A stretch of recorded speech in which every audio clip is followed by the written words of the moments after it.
The moment began with violence disguised as authority. A black woman was slammed against the hood of a police cruiser before anyone could even understand what was happening.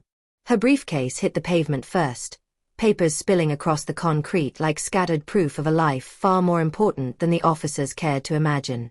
"Stop resisting," one cop shouted, even though she wasn't resisting at all. Her hands were already up, her voice calm, her posture disciplined. Still, rough hands forced her arms behind her back, metal cuffs snapping shut with a sound that echoed down the street. A few pedestrians froze. Others slowed their steps, drawn in by a scene that felt both shocking and familiar. "Of course it's another one of them," an officer muttered, not even bothering to lower his voice. The woman turned her head slightly, eyes sharp, insulted but controlled. "I asked why I was being detained," she said evenly. "That was all it took." "See?" Talking back, the second cop laughed. "Always got an attitude." A couple of men nearby chuckled awkwardly. A black delivery driver shook his head in anger. A white woman pulled out her phone to record. The officers enjoyed the attention. They enjoyed the power. One leaned in close and whispered, "You people really don't know your place anymore." The woman's name was General Naomi Carter, though no one there knew it yet. She had just stepped out of a secured defense conference, her uniform jacket folded neatly over her arm, her rank pins tucked inside. To the police, she was not a high-ranking Pentagon general. She was not a national security authority. She was just a black woman who dared to question them. When her military ID slipped from her pocket and landed near the curb, one officer nudged it away with his boot. "Fake," he scoffed without even looking. Naomi's jaw tightened, not from fear, but from the deep, familiar sting of disrespect. Around them, the street buzzed with murmurs. A black teenage boy watched silently, his fists clenched, his eyes absorbing every detail. He was learning a lesson no classroom would ever teach him. Once the cuffs were on, the humiliation became intentional. The officers slowed everything down, dragging the moment out as if it were entertainment. "Let me guess," one said loudly, "you're gonna say we're racist now." The other laughed. "They always do." Naomi stood perfectly still, trained by decades of command not to react emotionally, but inside her chest, something burned. Not anger. Disappointment. "I am requesting a supervisor," she said, her voice firm, professional. The response was instant mockery. "Listen to her," one officer said to the growing crowd. "Thinks she's important." He turned back to Naomi. "You don't get special treatment just because you run your mouth." Someone in the crowd shouted, "She didn't do anything." An officer shot them a warning glare. "Back up before you're next." Naomi was accused of being aggressive, though she never raised her voice. Of being threatening, though her hands were bound. Of causing a disturbance, though it was the police who had drawn the spectacle. The teasing continued, comments about her tone, her posture, her supposed anger. These were not mistakes. They were tactics. Naomi recognized them instantly. She had seen this behavior reported by soldiers under her command, had read the briefings, the complaints, the patterns. Experiencing it herself was different. Every insult was designed to strip dignity, to provoke a reaction they could justify later. A man in the crowd muttered, "They'd never do this to a white woman." No one disagreed. Naomi finally spoke again, slowly, clearly. "I am General Naomi Carter of the United States Department of Defense.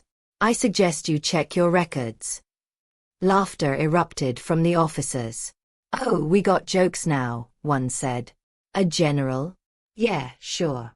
The words stung more than the cuffs. Not because of disbelief, but because of what it represented. Her lifetime of service, her leadership, her sacrifices meant nothing in that moment. Her blackness erased everything else. The teen watching felt something shift inside him, fear mixed with rage. If this could happen to her, what chance did he have?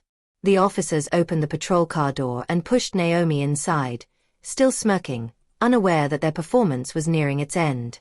Inside the back of the cruiser, The world grew quiet. The laughter outside became muffled, replaced by the steady rhythm of Naomi's breathing.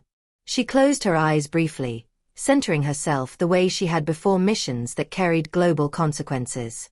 "I would like my phone call," she said when the door opened again. The officers rolled their eyes, but policy forced compliance. When the phone was placed in her cuffed hands, the air shifted. Naomi dialed a number she had never expected to use like this. It rang once, twice.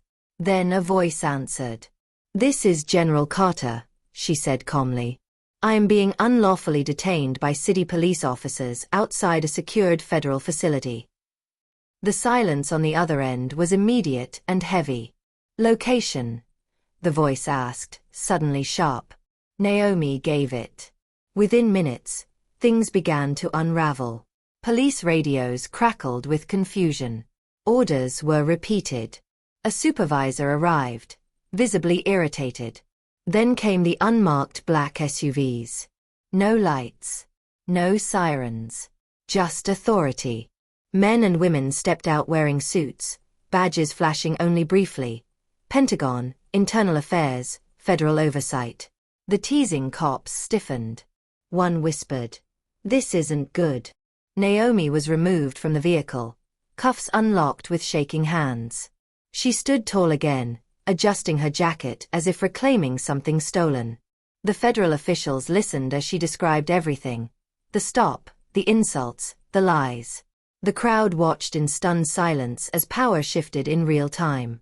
One official turned to the officers and said quietly, "You are relieved of duty, effective immediately." The teen felt his chest loosen.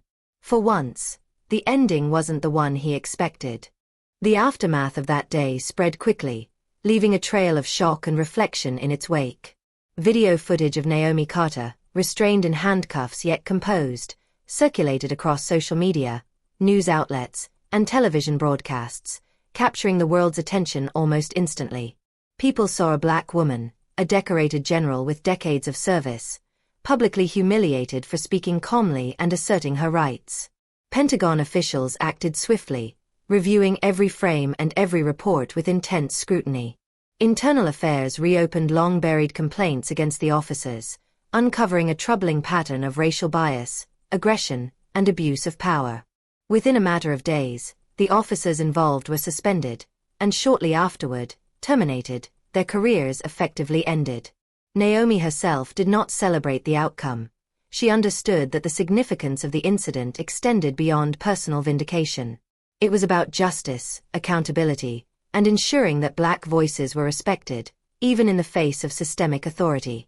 When she addressed the nation in a carefully measured public statement, her voice remained steady and unwavering. This was not an isolated incident. It reflects a system that too often dismisses or devalues black lives and voices, and it must change. Her words resonated, sparking nationwide conversations about reform, accountability, and ethics in law enforcement.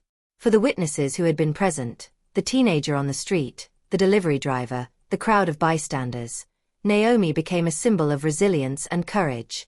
The incident transformed from a moment of public humiliation into a powerful lesson about the consequences of abuse and the strength of truth.